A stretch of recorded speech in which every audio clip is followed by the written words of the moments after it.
Hallo zusammen, ich teste für euch heute den Bosch Akkuschlagbohrschrauber UniversalImpact 18V-60, also von Bosch und nicht Bosch Professional, also für alle DIYler. Geliefert wird das Gerät in einem Koffer, das Gerät selber. Dazu gibt es dann 2x2 Ampere-Stunden Akkus.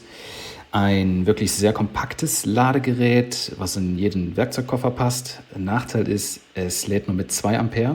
Das heißt, für einen dieser mitgelieferten Akkus braucht man eine ganze Stunde, um es vollzuladen. Dazu gibt es dann noch dieses Doppelbit, einmal PH2 und eine Klinge. Ja, und dann das Gerät selbst. Das Gerät selbst liegt wirklich sehr gut in der Hand. Die schwarze Fläche ist eine Gummierung, sodass man das Gerät auch fest im Griff hat.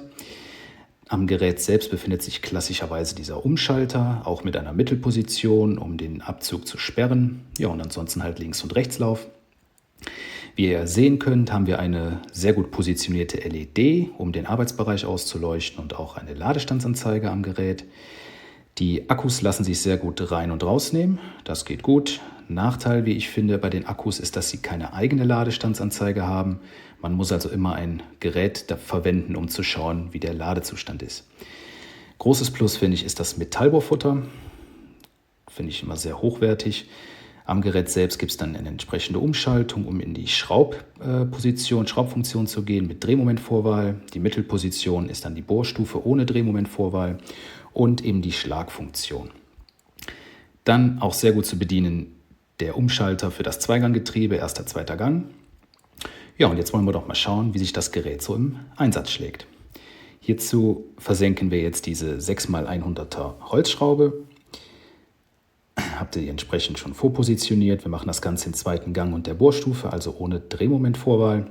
Und wie ihr sehen könnt, versenkt der Akkuschrauber diese mühelos. Ist zwar jetzt hier die Abschaltung gegangen, was ihr auch seht daran, dass die Ladestandsanzeige blinkte, aber nach dem Umschalten in den ersten Gang haben wir überhaupt keine Probleme, auch den Schraubenkopf dann entsprechend komplett ins Holz zu versenken. Dann ist es ja ein Akkuschlagbohrschrauber, also wollen wir auch schauen, wie wir hier in Kalksandstein mit einem 8er Steinbohrer vorankommen. Ich persönlich bin da kein Freund von. Ich verwende für solche Aufgaben lieber einen Bohrhammer, weil mir der Akkuschrauber hier irgendwie immer leid tut. Und wie ihr seht, müht er sich auch ein klein wenig ab. Nichtsdestotrotz meistert er die Aufgabe.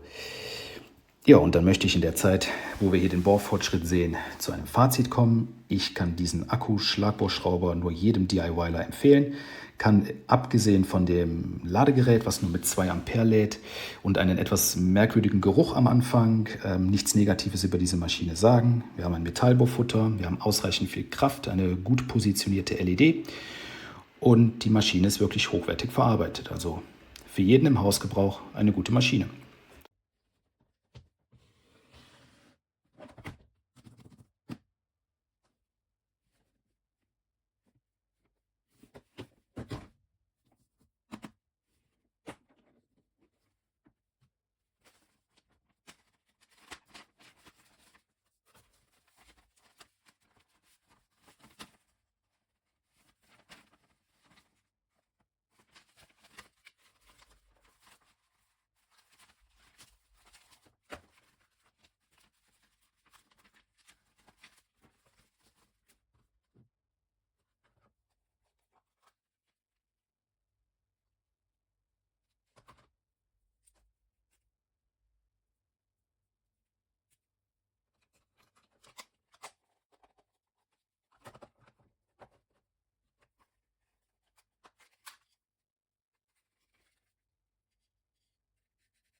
passiert nicht so viel.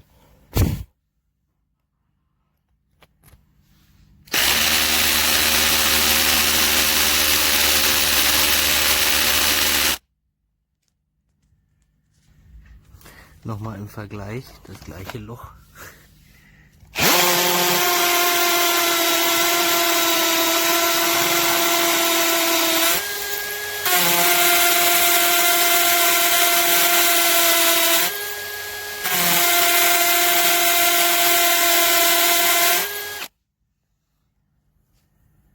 Se parece bastante mi taladro del 2021, salvando las diferencias. El indicador de batería, hasta 13 milímetros, tiene un mandril mejor, este es hasta 10, tiene más revoluciones, este 1500, esta 1900, y bueno, se siente más robusto además.